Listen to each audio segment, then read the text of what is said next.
Mais l'objectif est important. Je rappelle que l'objectif et ce que nous avons signé dans les contrats de compétitivité, c'est de baisser 10% les prix dans les trois principaux postes de dépenses des Calédoniens, c'est-à-dire l'alimentaire et les produits de grande consommation, l'automobile et le logement, c'est-à-dire à peu près 250 milliards de dépenses par an. Si on arrive à descendre sur le panier de la ménagère qui est de 85 000 francs, de 8 000 francs, de 7 000 francs sur l'automobile et de 10 000 francs dans le logement, on permet aux Calédoniens de faire une économie de 25 000 francs par mois. C'est-à-dire de redonner aux Calédoniens 25 milliards par an de pouvoir d'achat, donc de relancer la croissance et l'économie, de relancer la création d'emplois, et selon les experts, on pourrait ainsi recréer 2500 à 3000 emplois. Mais est-ce qu'il n'est pas antinomique de dire qu'une loi de la compétitivité va encadrer des marges et contrôler des prix? Ça va plutôt la cadenasser, enfin, entre guillemets, ça va pas la libéraliser. Parce que les Calédoniens ne comprennent pas ça. La loi sur la compétitivité ne dit pas du tout ça.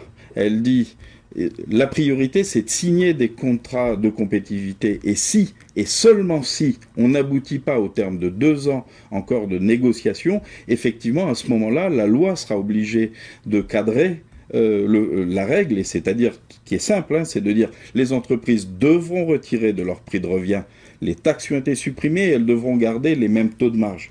Je vous rappelle que nous parlons de 51 milliards. Nous allons bouleverser, supprimer 51 milliards de taxes, et un gouvernement digne de ce nom ne peut pas ne pas s'inquiéter de ce qui va se passer, la répercussion sur l'économie, la répercussion sur les prix de 51 milliards de fiscalité. Un exemple, une entreprise qui va être frappée par cette loi sur la compétitivité, qu'est-ce qu'il faut qu'elle fasse pour qu'elle soit encadrée sur ses marges? Mais elle n'a pas besoin d'être encadrée sur ses marges. C'est les grands secteurs que je vous ai cités qui vont être négociés avec les professionnels, avec le MEDEF, la CGPME, l'UPA, l'intersyndicale. Donc c'est l'objectif et c'est celui-là sur lequel on doit se concentrer, c'est de travailler ensemble pour arriver à cette baisse de prix.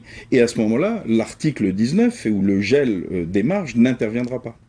Est-ce que c'est l'intérêt des consommateurs, cette loi sur la compétitivité? Et bien sûr. Quand on voit l'UFC Que Choisir qui nous dit cette semaine que le panier de la ménagère est extrêmement élevé en Calédonie et que nous sommes les plus chers de la République, en gros, est-ce que cette loi va amener un changement? Mais c'est exactement l'objectif. Comme vous l'avez rappelé, on est le territoire français le plus cher de la République. Nous sommes plus chers que les départements d'outre-mer, de la Martinique, Guadeloupe, Réunion, qui sont en moyenne 20 à 30% plus chers que la métropole. Nous sommes même plus chers que la Polynésie, qui est 75% plus cher que la métropole. Selon l'ISEE, mais c'est une étude maintenant qui date, on est plus 89%. Et aujourd'hui, UFC Que Choisir nous annonce 135%. Donc, c'est bien l'objectif, c'est de retirer des taxes sur les produits et les entreprises pour qu'elles baissent leur coût de revient et qu'elles baissent leur prix. Je vous ai dit tout à l'heure, on peut obtenir 25 000 francs de baisse des dépenses des Calédoniens et donc leur restituer 25 milliards de pouvoir d'achat. C'est le principal objectif de cette réforme. Le second, c'est bien entendu de relancer la croissance économique par la consommation. Pourtant, les entreprises ont l'impression qu'avec cette loi, ils vont être surveillés davantage. Pas les entreprises, certaines entreprises, je rappelle que la CGPME, l'UPA, qui représente le plus grand nombre d'entreprises, sont farouchement attachés, eux, à la compétitivité. Pourquoi ? Pour relancer l'activité économique dans le pays. Vous savez, un chef d'entreprise aujourd'hui, son inquiétude pour demain, c'est quel sera mon carnet de commandes? Comment je vais continuer à développer mon chiffre d'affaires ou tout au moins le conserver? Et c'est pas le niveau de la marge, c'est comment on relance l'activité du pays et notamment par la consommation qui représente 70% de la croissance calédonienne. Comment par la consommation on relance l'économie et la création d'emplois? Et je crois que c'est partagé par le plus grand nombre de chefs d'entreprise en Nouvelle-Calédonie.